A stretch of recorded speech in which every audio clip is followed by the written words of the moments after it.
What's going on, everybody? It's the one and only Q from Retro Q Gaming, and wait a second, something's wrong. The microphone something's in the way of the microphone. PlayStation 2, what did I tell you? Oh, you. Anyway, let's get that back in its proper place. So, what's going on, everybody? It is the one and only Q from Retro Q Gaming, back at it again with our lovely little episode 24 of our Quack Experimental Podcast. Not much to talk about this week, so I will have to dig deep to try get a couple of things out there. But anyway, in the meantime, let's go on to our little first bit that we're going to talk about today. And that one is Project Resistance. Now, you might remember that Project Resistance is what Capcom originally teased as the new next upcoming Resident Evil game. Now, at first, back when they first teased it off and all, no one was sure what it was. There was so many theories, so many different bits of speculation and all as well. A couple of little leaked screenshots were grabbed and blown up and all that too. But it turns out that it's officially been revealed, or a teaser has been revealed anyway, and we know a little bit about it. There's a little bit more info out there too because of the Tokyo Game Show. Now, therein is pretty much all the good news, and the rest of it is kind of woo lad. So, what is Project Resistance from the Resident Evil team? Well, it's a 4 versus 1 asymmetrical style game. Not even a regular Left 4 Dead style game. It's think Evolve style game. Think, what's the other one? Dead by Daylight style game. It's one of those. Now, there are 4 individual characters with different skills, different abilities, all that stuff as well, as you would expect. And of course, you have what they call the mastermind, who masterminds the whole situation. He's the bad guy, essentially. And he can do many, many different things. Release hordes of enemies, mess with their traps, mess with all the layout, all that stuff.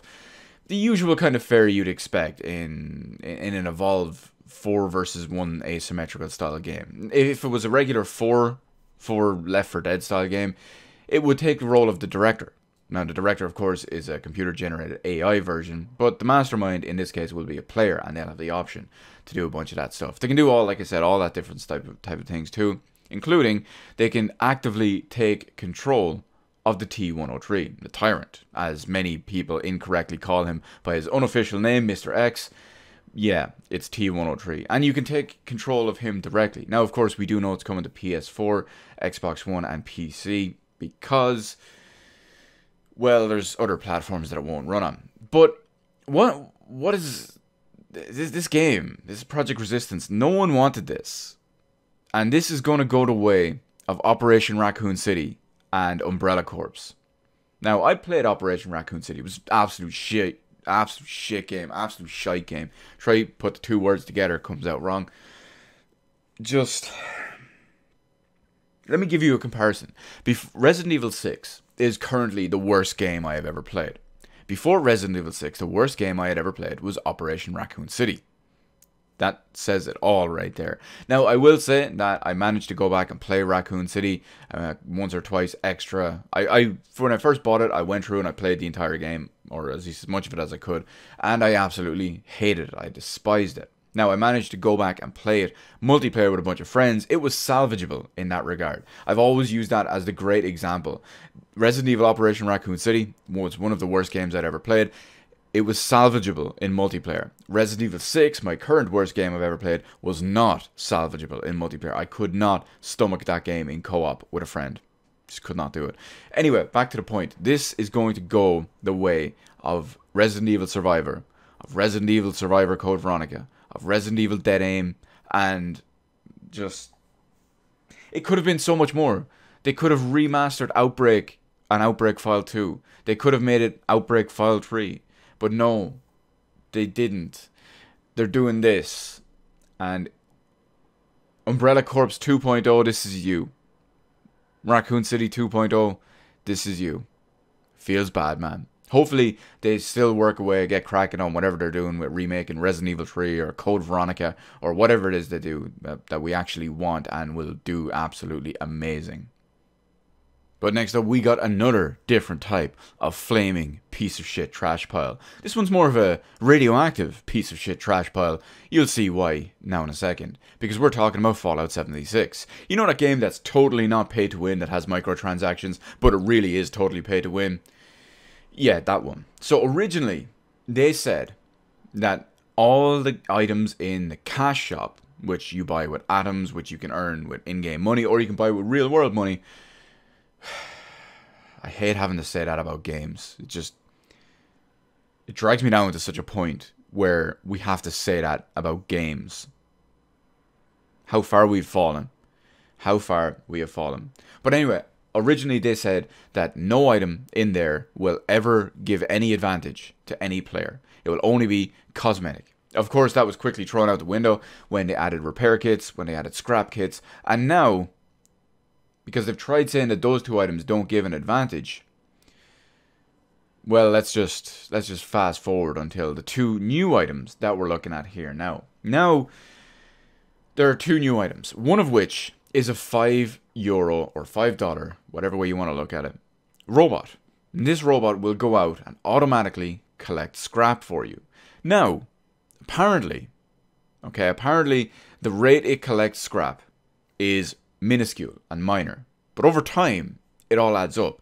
And it's the principle and point of going against this not pay to win, no advantage over other players. It's the point of that we're looking at here. That's the slippery slope. But other than that, there's also, and yes, you're going to hear this correctly, this is not something from Control. This is an actual thing. It's actually happening in Fallout 76. There is a $7 pay-to-win fridge. That's right. A $7 pay-to-win refrigerator. Oh, I hate saying the word refrigerator. It's just not something we say here. But yeah, a fridge. Now, the reason why this is pay to win, because it gives an advantage over other players, it slows the decomposition of all food and drink by 50%. Obviously, that's an advantage. You don't have to scavenge as much, all the other yada, yada, yada. But again, we're looking mainly at the rest of them. We're looking at the overall thing here. Not pay to win, no advantage, and yet they're adding all these extra things. How is this game not dead yet? Honestly, it's not free to play at this point. How is this game just not 100% dead?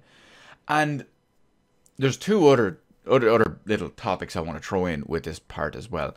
One, how low will they sink with adding all this extra crap to Fallout 76? What will they not call pay to win? What will they say gives no advantage? Where does it stop? At this rate, it looks like it's going to be crazy where it finally goes in that regard. But at the same time, it really brings up the fact about DLC, microtransactions, game design, and how the original design is usually there, and then they will chop some of this stuff out to sell it to you later. The perfect example of that is the robot I was talking about, the $5 robot. Because that $5 robot was included in the launch strategy guide. That's right, the launch day strategy guide for Fallout 76. I don't know why that had a launch day strategy guide, but it's featured in that. It's also featured in the pre-launch trailers of the game. So clearly, it was cut and removed to sell later. How bullshit is that? Now, many people blame Bethesda for this. Many people will always point back to Oblivion for this. As we won't call it the tipping point, but as the start of the slippery slope. And while I recognize there are valid arguments in that regard, with stuff like the Mage's Tower and especially horse armor, as well as a couple of other things that I had in there too, I always personally will blame Ubisoft for this. Now you may be wondering, Q, why are you blaming Ubisoft for this? Well, when you look at all the stuff that they added into Oblivion, that Bethesda added into Oblivion as DLC, with the exception of the large expansion pack and one of the smaller ones, you know, the Knights of the Nine and the... what's the other one? Shivering Isles. With the exception of those, because one is a large DLC and the other is a full-on expansion, you have all the other extra stuff. These are small ones that were added significantly after the game launched.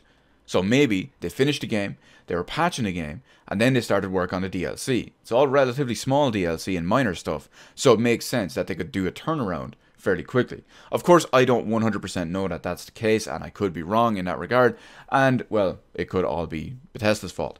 But the one I always point to is Ubisoft with Assassin's Creed 2. Now, forgive me if the exact number here is a little bit off by maybe 1 or 2, mainly because the game is just so old at this point. It's been so many years, and I've never replayed Assassin's Creed 2 since I first played it. Now, in the midst of playing Assassin's Creed 2, all your chapters are numbered. 1, 2, 3, 4, 5, 6, 7, 8, 9, 10, 11, 12, 13, 14, 15. Whatever it is, whatever it ends at. What happens in Assassin's Creed 2 is once you get to chapter 8, I believe it's chapter 8, again, correct me if I'm wrong, it's been so long, and you finish chapter 8, the game tries to move on to chapter 9. But no, it says no, this is DLC, and it puts you on to chapter 10. Now, it could be marketing, it could be whatnot, but given how we've seen everything, especially Ubisoft, over the last 10 or so years, it would not surprise me whatsoever if the game was made and designed, and then they purposely ripped a chunk out of the middle to sell it to you later. And that is where I blame Ubisoft for instigating this entire situation. Everything we see now, I blame on them. From Ubisoft, onto EA's Project $10, onto all these other stuff, these microtransactions, this bullshit, the season pass, the DLC, the microtransaction fuckery, the cosmetics, the loot boxes, whatever it is. I blame Ubisoft as the instigators to all of this. And fuck them, is what I say. And from one flaming shitshow to another flaming shitshow, we have Gamestop. Now, we all know over the last maybe 2 or 3 years, Gamestop has been in an increasingly worse and worse position financially, pretty much every year on year at this point. And yes, of course, big trouble for them. Now, in the new and latest investor call, I have a lot of notes here, so let me read all these. They plan to close between 180 to 200 stores worldwide. That's a pretty big deal. Now, GameStop has several thousand stores worldwide. I believe they've got something like 5,000 or 6,000, maybe more, in the US alone. I believe they've got 55, give or take 1 or 2, stores here in Ireland. And based on what I know from when I worked there and when I ran one of their stores, well, if those numbers were to be believed, I'd say they'd keep about 15 of them open if that was the choice. But anyway, naturally, there is a massive underperformance in sales across every division in GameStop, between new game sales, hardware, pre-owned game sales, and what they call loot. There's probably extra stuff in there too that's maybe US exclusive or other country exclusive, Game Informer subscriptions and shit, for example, which we'll get to now in a minute. Now, they plan even more closures over the next 12 to 14 months. No, that's not right. 12 to 24 months. I knew my notes were a little bit wrong there. But again, it's no surprise. The profit margins on new games are very, very small. They're less than 10%. On average, if you look at most brand new games here are 70 to 75 euro. When you look at the profit margin on one unit of those games, it's roughly, depending on the game and everything factored in, you're looking at maybe 2, 4, 6, 8 euro. Now, most of them, from what I've seen during my time there, were around the 4 euro mark. There was a couple a bit lower and a couple a bit higher, but I'd say about 95% of them were, at the time anyway, about 4 euro per game. Now, realistically, that's still 4 euro profit per game, especially when you look at a new launch that's going to sell dozens, if not hundreds of copies, if not in some case thousands of copies in a single day, let alone going further. Like when you look at Call of Duty, FIFA, Red Dead Redemption, stuff like that, you're going to sell a shitload of copies day one. And then of course everything residual down the line too. And everything we're going to talk about right here that's going to add on into there too. So when you look at it, because it's all about, for GameStop, their terrible value that they give you for your pre-owned games and the massive markup that they will get for them. Now, in my time there, now this was a couple of years ago, of course, but in my time there, I've seen them break their rule. Now, they had a rule where it wasn't so much an official rule or anything like that, but it had never happened before.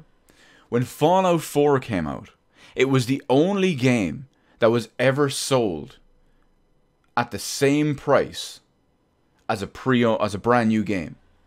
And the reason for that was Fallout 4 sold out in GameStop, or at least the majority of them, countrywide. So Fallout was brand new, 70, 75 euro, whatever it was, and the pre-owned one was exactly the same. Now, that had never happened in the history of GameStop Ireland. I'm sure it has in the US, or there's some weird exceptions and all too. But they were taking in, usually you could trade in a brand new game day one, you'd get about 30 odd euro for it. Assuming it's a 70, 75 euro game, you would get about 32 euro for it, give or take. They were paying over the top for this. They were paying 40, 45 euro just to get Fallout 4 back into the stores. So it was crazy. And the big thing is that a lot of the games you trade in GameStop, now granted it's been so long, but you would maybe get 20 euro for it and they would sell it for at least double. More often than not, it was more than double, but they would sell it for at least double. So that's a huge margin in that regard. If you could sell a brand new copy of Uncharted 4, I don't know why that one came to mind, for 75 euro and make 4 euro on it, or you can sell a pre-owned copy for 60 euro or 65 euro and you can make 30 something euro on that. That is where we all know the pre-owned market is GameStop's biggest thing, or at least it's one of their two biggest things. So absolutely. But of course, there's a big problem with pre-owned sales now. Again, it's something we're going to talk about now in a second. They also have loot, but that's dying hardcore. Loot, for any of you who don't know too much about GameStop or what they call stuff, that's basically all their non-gaming related stuff. All their Star Wars stuff, all their pop vinyls, their t-shirts, their trading cards, their DVDs or Blu-rays or whatever it is. That is counted all as loot. And that has a fairly big profit margin on it. But of course, that has all died off super hardcore. At least here anyway. And from what I understand, based on these, as well as anecdotal evidence and reports and stuff too, from the US, it seems to be dying pretty much there too. In fact, in the US, they're selling off their whole Think Geek brand, which was essentially their loot-based side of the business. That's being killed off completely. Now, again, we'll move on a little bit more here before we circle around to some of the stuff. They even killed off Game Informer, mainly because it was a waste of money. No one took it seriously, and it was only there to really try sell subscriptions and, well, get payments from companies so they could shill their stuff. Again, no one took Game Informer seriously in any way, shape, or form, so it doesn't surprise me that the games journalism business is getting slashed hardcore from them. Now, the big thing about this, like I said a minute ago, with their pre-owned sales declining, even if they were a massive margin and whatnot too, it's not just because they're a rip-off, but it's also because there is a huge focus on digital distribution. Worldwide, digital distribution and the internet is increasing everywhere. New places are getting high-speed internet all the time. Apparently there's still places in the US that are stuck in third world country level internet, but in the entire world, it's always going up. It's always going up. The amount of people that have good internet is increasing. The amount of people that are going with digital distribution is increasing. Digital distribution sales have been increasing year upon year upon year for several years now. In fact, ever since I would argue just after the launch of the 8th generation of consoles, probably maybe about 2014, because 2013 was still kind of tumultuous when it came to brand new stuff and digital distribution. At least when it came to consoles anyway, it has been just increasing exponentially since then. Obviously, digital distribution has been a massive thing on PC for years, as we do. We lead the forefront because that's what we do. But yes, thank you, Steam. We love you for that. Fuck off, Epic. But anyway, back to the point.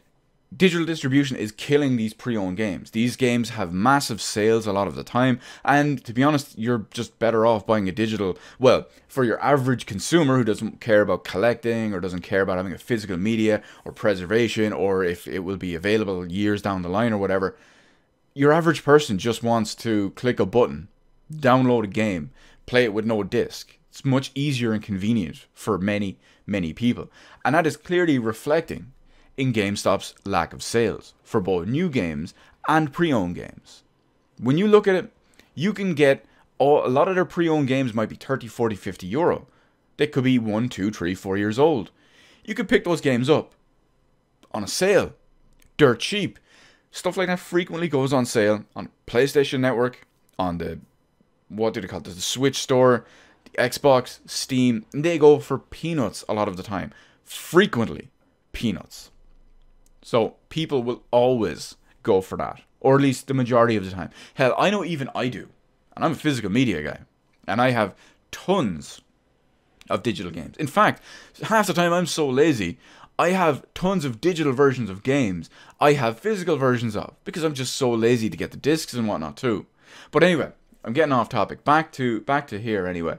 So you can see that all of that, from their hardware, their software, their trade-ins, their pre-owned stuff, their loot, all of that is massively declining. Their stores are going under. People are unfortunately going to get put out of jobs.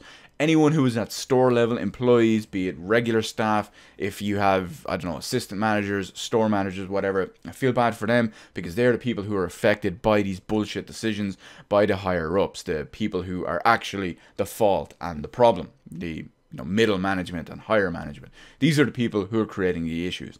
How long do I think GameStop will last? This is a question that's always thrown around to many people, myself included, but I don't know. I honestly don't know. There's such big downturns in their stuff all the time, and yet they're still here. They're managing to close hundreds of stores at this point, and they're still going. They might be able to cut 200 every year for a while till they can make some money. We don't know. I will say this, I do think they can get a short-term boost if they do manage to survive until about Christmas of 2020, because the Xbox 2.4 and the PlayStation 5 will come out. Everyone will be buying them, or at least the majority of people will be buying them in their local GameStop. That would be a big cash boost, and of course people will be buying accessories, people will be buying a shitload of physical games with them at the time as well. So I do think for the first 3, 4, maybe even 6 months of the new console generation, it would be a big boost. The reason I say 3, 4, 6 months is because it's not just going to be day one when all the stuff is right there. There will be restocks on restocks and restocks. The first couple of deliveries past the initial day one launch versions, when people will be picking up the consoles and all, because they couldn't get them before and they sold out. So once that slows down, I think they're fucked again, because sure, people might buy physical games day one and all that too, to buy something with the console, but then those people will most likely, given these numbers, or if they didn't do it already, just switch over to digital distribution. And that's going to fuck GameStop even more.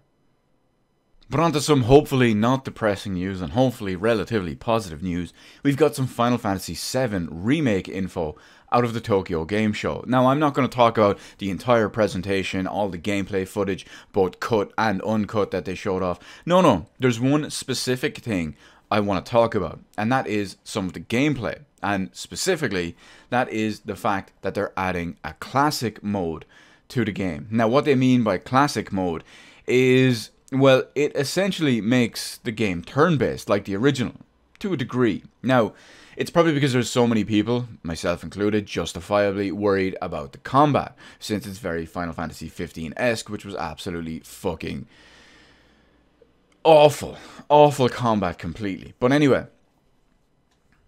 normal gameplay for Final Fantasy VII Remake, you run around hack and slash style. That's it. You just run around, do your regular attacks, all that stuff, and that fills up your ATB gauge. When the ATB gauge fills up completely, you can, I'm not sure if it's automatic or you can opt when to do it, but you can, let's say you can opt when to do it. You have the ability to pause time, look around, engage the surroundings, everything around you, the situation you're in, and then use a power or ability or a limit break or a summon or whatever it is that will best fit your situation. So it gives you the chance, the freedom, the opportunity to do so. Now, because of that, with the classic turn-based one that they're doing, that they're included, what that will do is that makes all regular movement and auto attacks automated, just completely auto attacks basically. Yeah, I kind of fucked the name up on that one. But then they just, that's all automated. And then when your gauge fills up, the game pauses and you can do your skill thing, just like you would when your ATB gauge goes up in the original, although you needed to factor in regular attacks for that too. But yeah, you get to enter the command similar to the original. Now, it's a neat add-on and a neat addition for the nostalgia's sake, as well as the original wannabe purist crew, but it's not going to be the same in a game that's completely designed fundamentally from the ground up for your run around hack and slash style. So the game isn't designed to be 100% turn based, and that's why it reflects that. I know I won't use it. I didn't use the wait mode in Final Fantasy 15, which was basically the same thing, or something very, very similar to it. I don't think Final Fantasy 15 did the auto attacks, but I know it did. You could use Libra and basically pause the game, worry about all that stuff, then do your skills and all that too. But I don't know. The classic mode for Final Fantasy, I was going to say Resident Evil Remake. The classic mode for Final Fantasy VII Remake does nothing for me. I might try it once just to say, oh, look, yeah, so that's how it works. But overall, the idea of it, no. I just don't think it will work in a game balanced and designed not around that style of gameplay. However, I will say this one thing. Roll on, is it March or April? It's one of the two. Roll on March or April 2020 so I can get my big-ass Soldier First Class edition to arrive. And yeah, yin. Can't wait till it comes to PC eventually though. Get that proper visual fidelity and proper frame rate at the same time. Next up is interesting Valve info here. Oh, Q, you're such a Valve fanboy. No, I just don't like other companies coming in and trying to ruin the open environment of the PC platform with console level practices. Anyway, back to the point. Valve have updated from at least what we're led to believe is a screenshot from the Steamworks profile and that developers need to use in order to get their games published on Steam and distributed through Steam. Valve have added, by the wording used anyway, an anti-Epic exclusive clause. Now, they didn't use those words exactly, but by the wording used, it sounds like it's it sounds like it's there to prevent Epic exclusivity. Now, it's unclear if it's designed to prevent them from announcing it to Steam and then pulling it and putting on the other, but I think from the wording it sounds like it's just to prevent from exclusivity completely, even if it's not just pulling it out from under Steam, or if it's just completely foregoing Steam without ever even announcing it and then putting it or whatever. But let's look at the exact wording for this little extra excerpt that they've put in there. Thereafter, the company shall submit to Steam any localized versions and application updates in beta and final form when available, but in no event later than they are provided to any other third party for commercial release. The company shall provide these copies in object code form in whatever format Valve reasonably requests. Now, when you think about it, when you think of all those words and all the way the sentences and everything there is put together, to me that says devs cannot submit to Steam later than third parties at release. So, to me, that reads as if you want to release your game on Steam, the biggest digital platform in the world and the biggest gaming platform in the world, you cannot release something elsewhere and then submit it to Steam later. So, it does sound like they are going through and are working with it and fighting back, if you will, a little bit in there too. Now, of course, Epic Games have a lot of money. Epic Games have those sweet billions from Fortnite. So I'm sure little Timmy Tencent and his little crack team of Chinese lawyers, well, they're probably going to try find loopholes and ways around this and all too. But it remains to be seen, because you have to wonder, like so many developers out there and all too, that they're obviously going to Epic and taking the Epic money because of guaranteed sales. So they make their money and they're just basically saying, fuck it, my game is out there forever, I've made my money, gone. So it really makes you wonder. So many of these companies are obviously just in it for the money. They don't give a shit about the game or anything like that too, despite what many of the indie developers say. Otherwise they wouldn't actually do it, they just want the money and they're cut and run. But it's interesting to see how this is going to go. If this is going to affect anyone and how it does. If this is going to affect any developers, any publishers, anything. Especially when you think about it. Games that are already on Steam now, or already listed as, say, 2020 release and whatnot too, are they affected? The David Cage Quantic Dream games that are on the Epic Game Store, they're coming to PC, they're coming to Steam later, already. Are those contracts null and void? Are they not affected by this because they were drawn up and signed and all beforehand? It's going to be curious to see what this does going forward, especially in relation to any game that may be Epic exclusive, or maybe even hinted at Epic exclusive. Because if you think about it, if this is accurate and this is all stuck to perfectly, and if I'm understanding it correctly, if a game launches on Steam, if a game launches on Epic, then it sounds like it can never launch on Steam, at least under these terms. I could be wrong, but we have to wait and see what's clarified, what's legit, what's not, and what it means for the industry and Epic Games' bullshit console practices that they're taking from the shitty console market and bringing into the open freedom of the PC platform. But speaking of Epic and their bullshit fuckery, woo lad, we got a big one here. Okay, so Borderlands 3 has just launched. Of course, naturally, I will not be playing it until either it is cracked or it comes to Steam in 6 months, whatever happens first. But, oh, also, I'm playing a console version. It's completely out of the question. But it seems that Borderlands 3 and Gearbox and Epic and whoever's involved with it went super hardcore to try combat piracy, because they just knew so badly, not that this game would be pirated so much, but they knew so badly that it would be pirated so much because of the Epic Game Store thing and them fucking everything over, that they knew people were going to go out of their way and be pissed off over this. So it seems that the new version of, I'm never sure how to pronounce this. Some people call it de novo, whatever it is. We'll just call it de novo, okay? It's easier that way. It seems that the new version of de nuevo, there we go. The new version of the DRM, there we go. I fucking hate that name, that word. It's so terrible. It's completely redone, rejigged, recoded, and rebuilt from the ground up. And it's not compatible with any of the original old leaked source codes and keys and licenses and whatever that everyone has and everyone has been using to crack games with this DRM on. Now, according to the cracker, I'm going to have to basically read all this.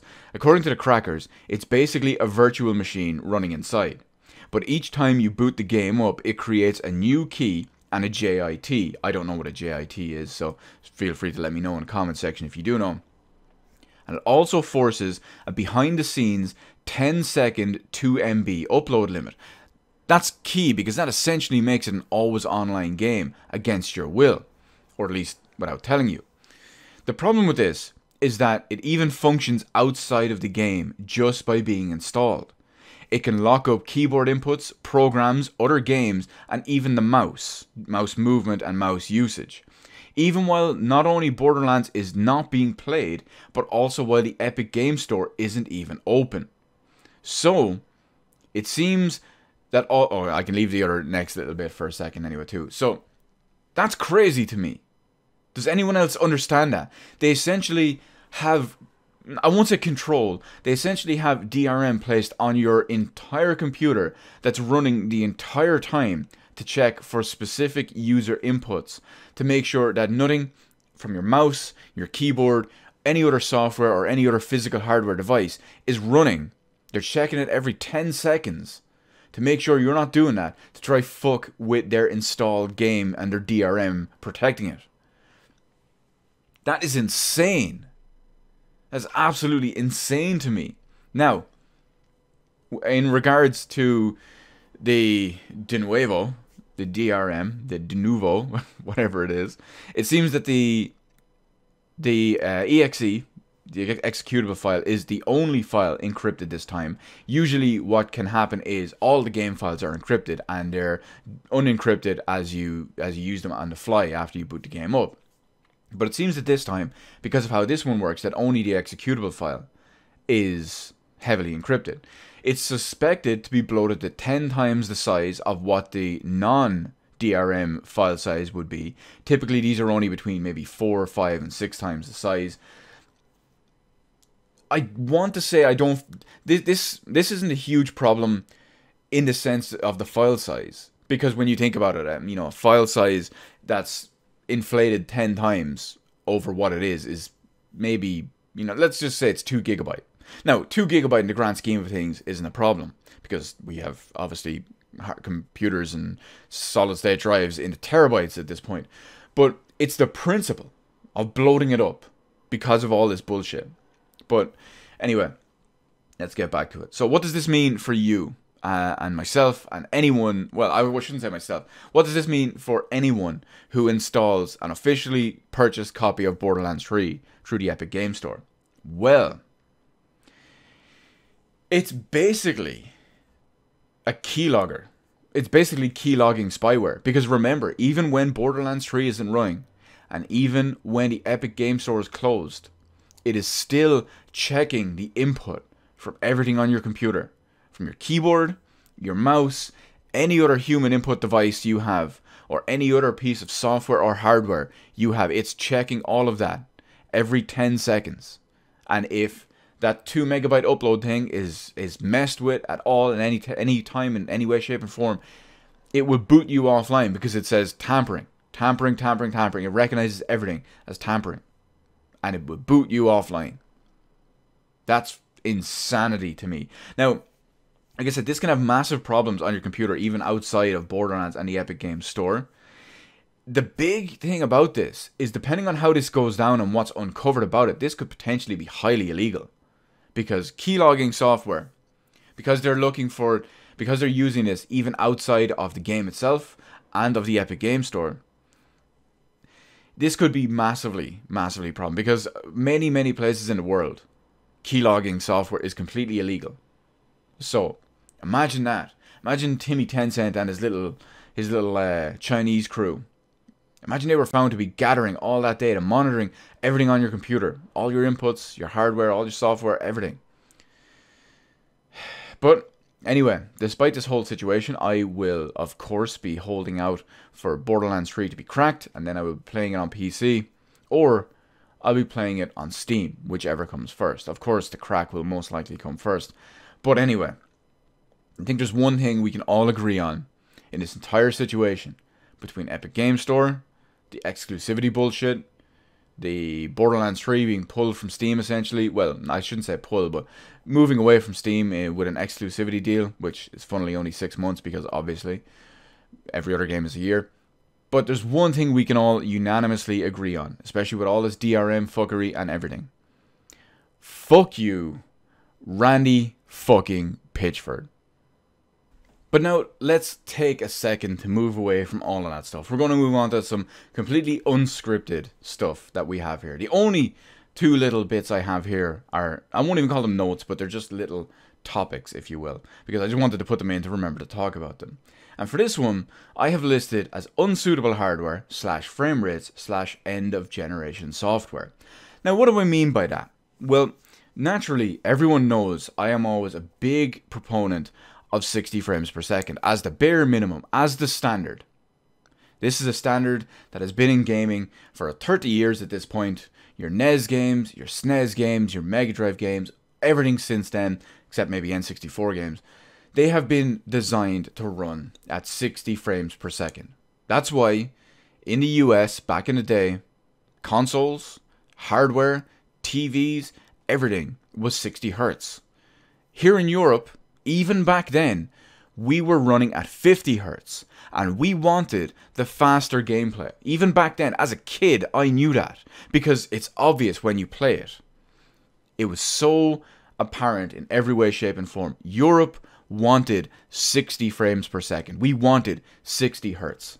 Because it was, we knew it's completely logical and 100% obvious to someone who does not have brain damage.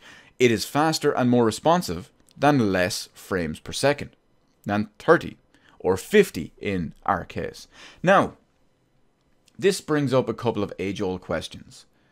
If all those generations, for literally decades, had been okay with using 60 frames per second as the standard, why has that decreased? Why has that gone away the last, it's 2019 now, let's call it the last 14 years, since the advent of the Xbox 360, the PlayStation 3, and even the Nintendo Wii?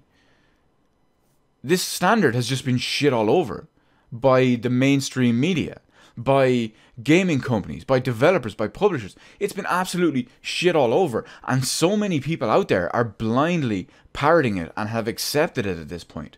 Now, we'll get to something about the media now in a second that I find absolutely hilarious, but why has this changed? Why is this now different? Why is this okay now?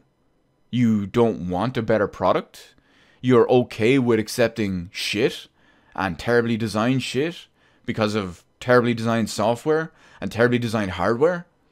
See, this is the big problem. When I said the name of this topic, part of it will be unsuitable hardware. Now, I realize that many people out there watching this are probably just console gamers. You don't understand PC hardware. You don't understand the hardware side of it as well. Let me give you a very apt comparison. In 2013, when the PS4 and the Xbox One launched, the CPU in those was the kind of thing you would get in a $100 netbook. Now, you remember what netbooks are, right? They don't really properly exist anymore nowadays. They do to an extent, but not so much as what they did way back in the day. But you remember what a netbook is? That's the kind of that's the Jaguar CPU. That's the kind of thing that's in the Xbox and the PlayStation. You know that thing that when you try to open a single app, or try to open a single application, single piece of software, even something as basic as Internet Explorer, Chrome, Firefox, Opera, whatever it is, or even anything else. You know that one that would take seconds to load something basic like that? That is what you are using to play these games. Now, don't get me wrong. It's an absolute miracle by just leagues I cannot fathom that those class CPUs can do any of this stuff. You speak to anyone who knows anything about PC hardware, it blows our mind that can be done. That any of the stuff we've been doing since 2013 can be done on these CPUs. Now, the big problem with this is that that's stagnated game design, because you can't design something for, let's face it, any piece of hardware within the last 9 years, because it would not run properly, would not run accurately, and be capable of running on this old hardware, on this outdated, laughably low-end hardware. I'm not talking about the PS4 and Xbox One. I'm talking about that specific CPU and that family. It's absolutely insane. And I've always said that with the advent of the Xbox 2.4 and the PlayStation 5, because they will be using Ryzen-based CPUs, the fundamental floor, fundamental ceiling, and fundamental game design you're going to see, the changes in them, are going to be astronomical. Providing, of course, it's not a game that's cross-generation. But the difference you're going to see in just that alone is going to be far, far more significant than you're going to see with the increased GPU power and performance. It's insane. Now, the big problem with this is toward these next 2 points all roll in together. Towards the end of a generation, you typically see the best looking games of the console generation, because at this point, developers have spent so much time, the engines have been so much more refined, and you can typically get every last drop of performance out of it.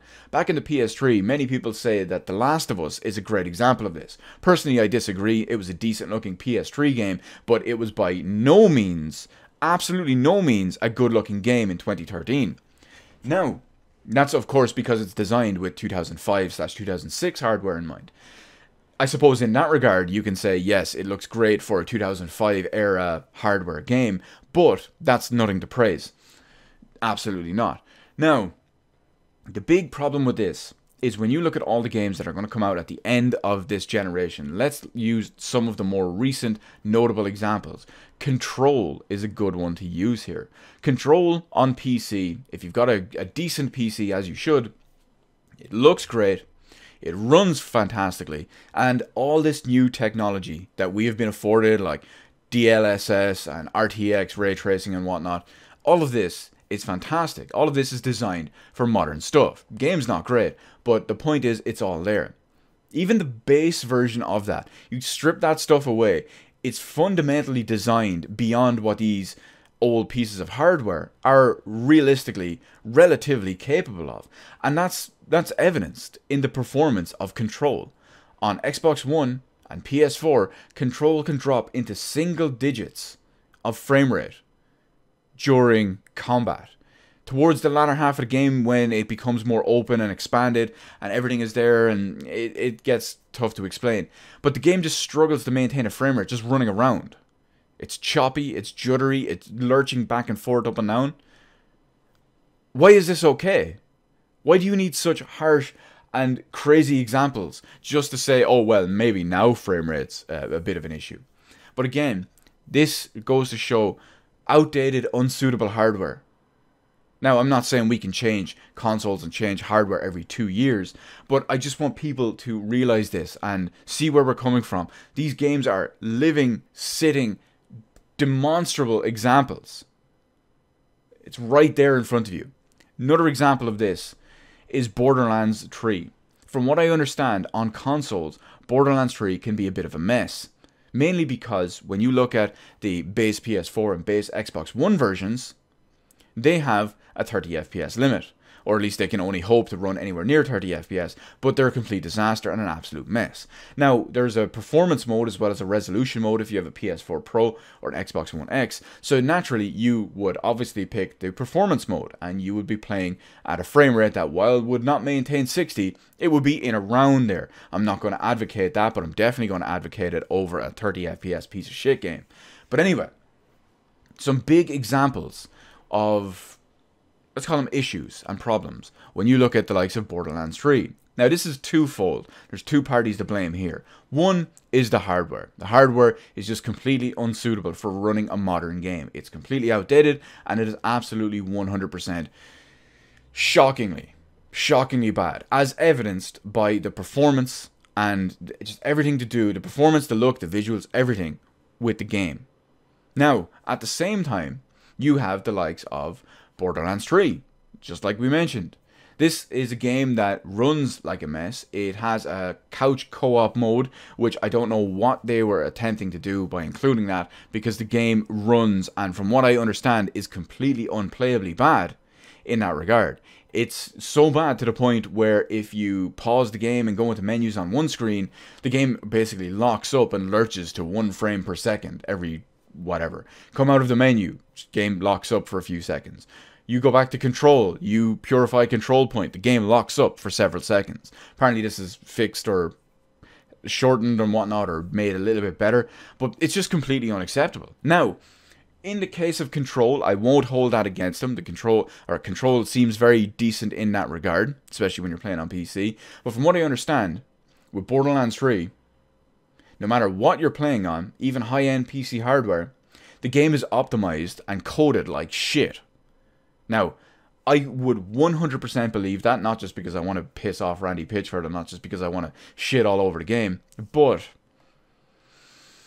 Borderlands 2 was also optimized like shit.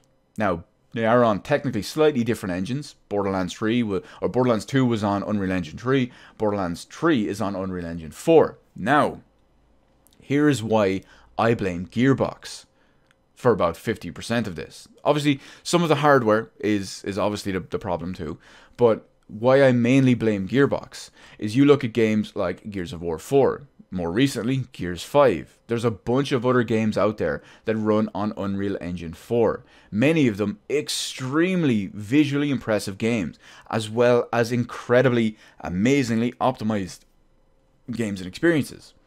Gears 5 is the perfect example of this. I run Gears 5 maxed out 1440p and I get roughly 100 frames per second.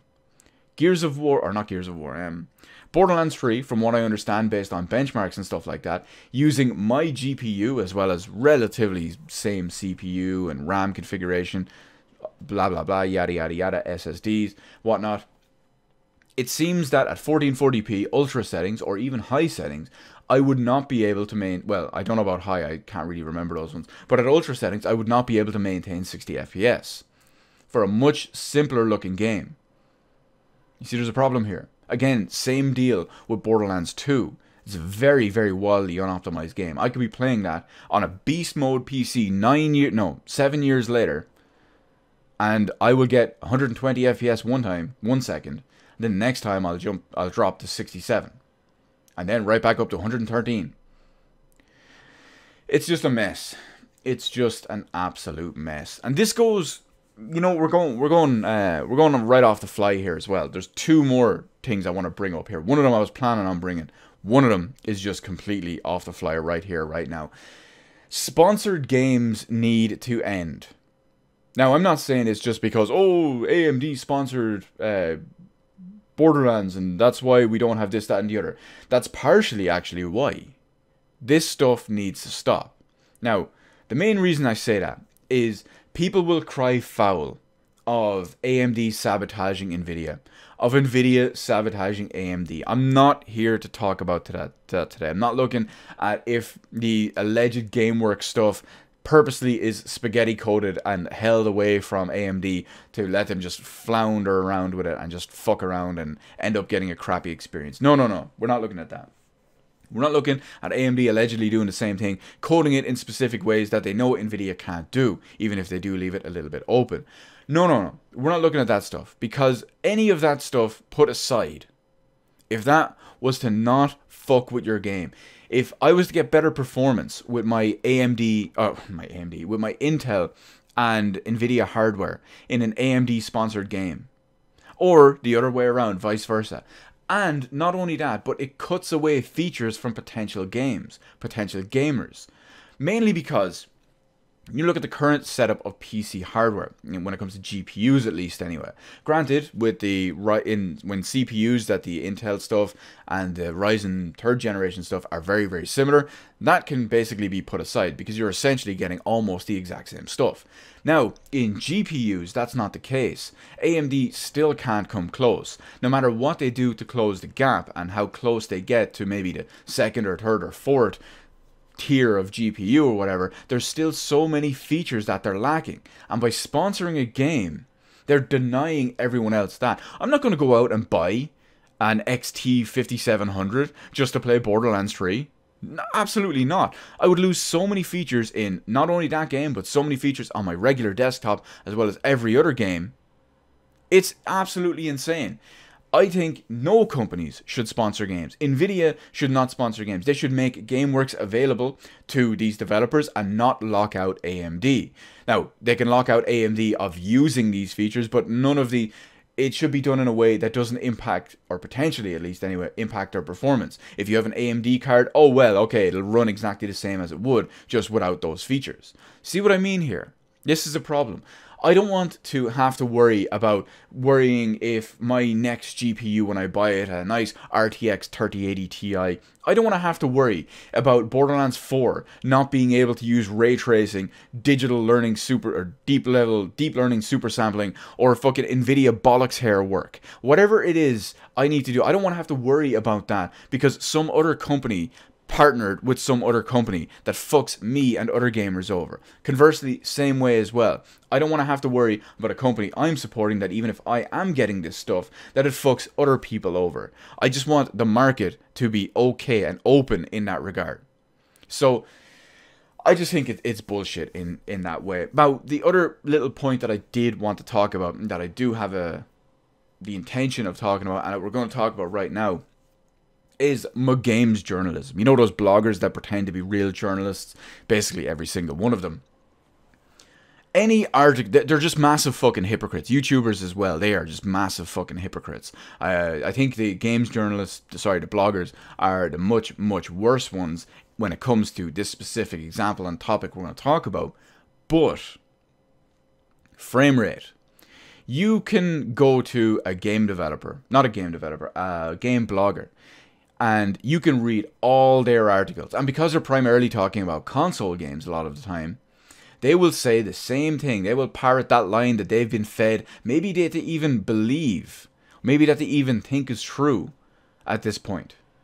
That 30 frames per second in all these big action games, these high-flying, over-the-top action games, these open-world games, whatever it is, they are feeding these lines. They're parroting them, regurgitating them back up to just say 30 frames per second, it's fine, there's no difference, you would not notice it, it doesn't affect the gameplay or impact it whatsoever. And then suddenly one game comes along that they have to review that has 60 frames per second on console.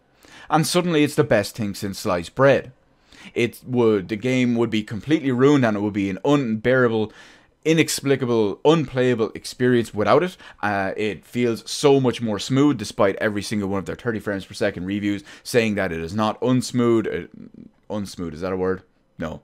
It's not that it's still perfectly smooth, it's still this, it's still that, it's still the other, which is obviously objectively false, until they get a game with 60 frames per second. They will counter every single thing they've ever praised 30 frames per second for with demonstrable examples using the 60 frames per second game, and then they will say 30 FPS is bad, they cannot do this, can't imagine doing it, blah blah blah, yada yada yada, 60 FPS, 60 FPS, 60 FPS, and then of course you look at the next several hundred reviews they do, all of 30 FPS games, and they are fucking hypocrites.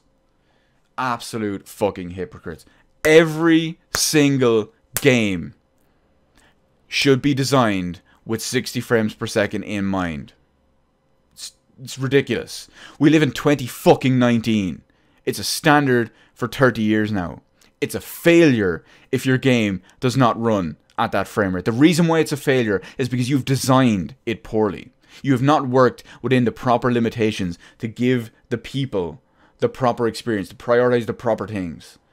You're fucking up their experience. Why? For better screenshots? For better whatever it is? I understand if it's a Switch game, it's just not happening. Look at Astral Chain. It looks like a PS2 game and runs at 30 FPS. But you see my point. You're prioritizing the wrong shit. With the exception of extreme examples, like the Nintendo bitch. Just fucking forget that thing. Everything else should be 60 frames per second minimum. Even on the consoles, even on the base minimum version of consoles. You can fault companies, the hardware companies, for this too, by giving you this outdated, archaic, Stone Age piece of hardware to work with. But you are also at fault for developing, making these choices, and saying, no, you know what, we'll do this, we'll do that. Look at Assassin's Creed fucking Unity as your prime example.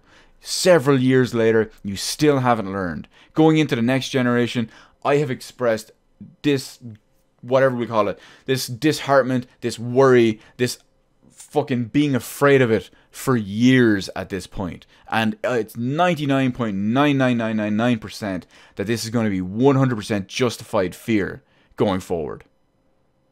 Anyway, that last section ran on way too long, so I'm going to cut the extra section I had and put it on to next week. So anyway, until then, we have, of course, the most important section of all. Q, what's going on with you? What are you doing? What are you playing? What is up? Well, thankfully, I have more time for gaming starting next Monday. Not today, not tomorrow, but the Monday after. So luckily, I will have a lot more time for gaming in the afternoon, not the afternoons, but in the evenings and the night and whatnot too, as well as sometimes early in the morning.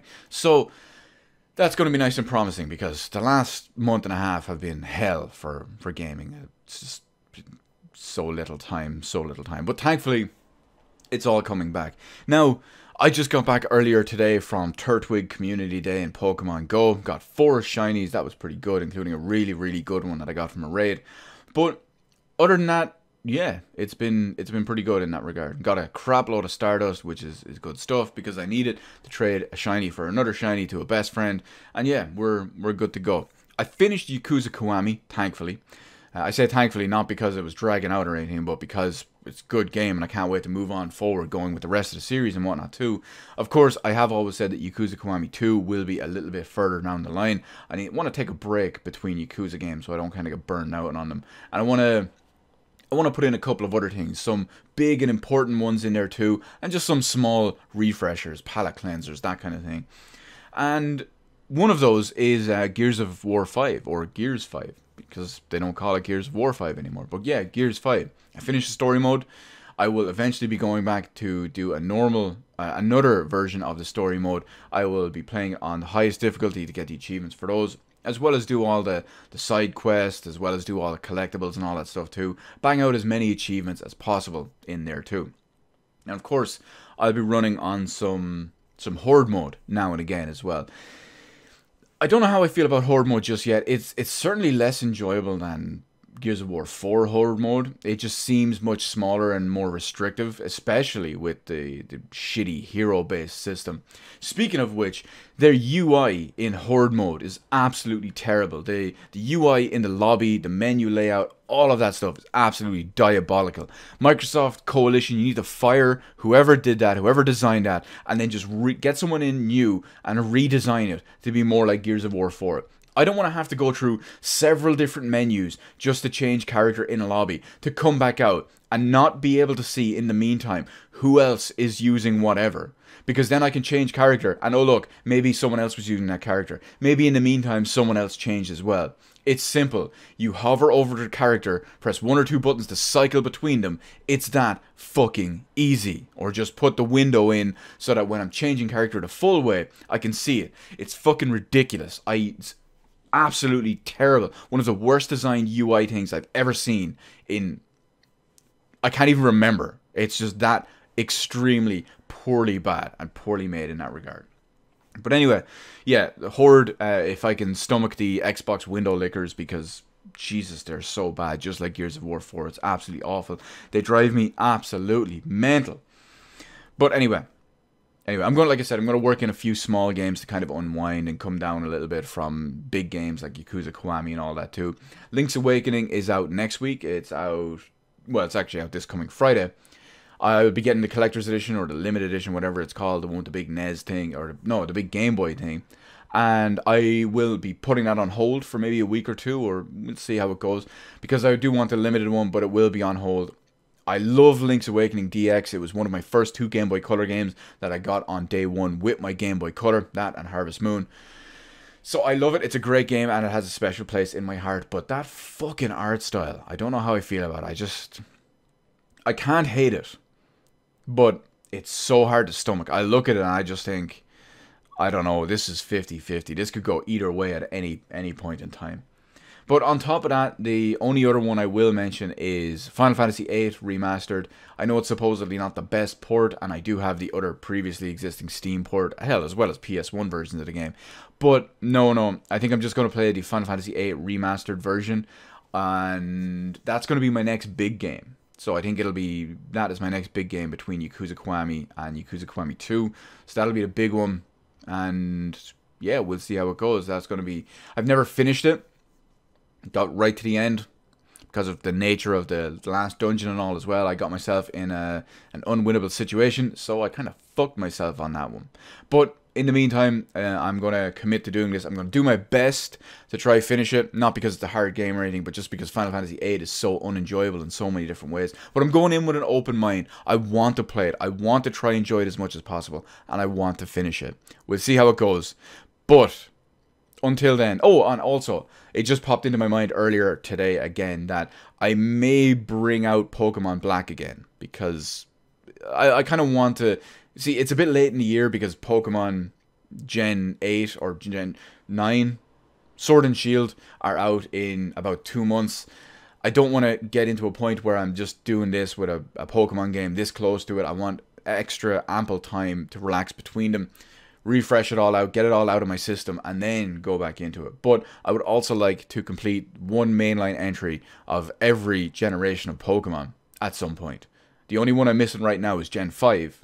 So, I kind of do want to do that. That came back in today as well. Mainly because playing Pokemon Go, Community Day, and Gen 5 is launching tomorrow night on Pokemon Go 2. Now, that's it. That's it for our long-winded... Now, funny enough, I was thinking, it's like, yeah, this episode's going to be like 20 minutes long. I really had to kind of pad it out. Then that rant turned into like 20 minutes, and that went... That's why unscripted is my best friend, basically.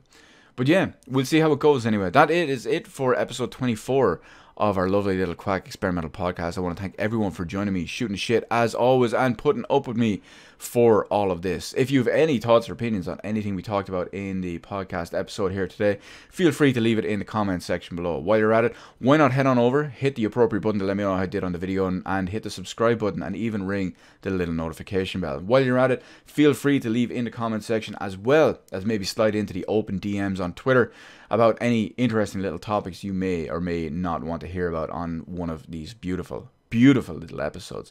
Until then, of course, I want to thank everyone for watching, and remember that winners don't play switchboards.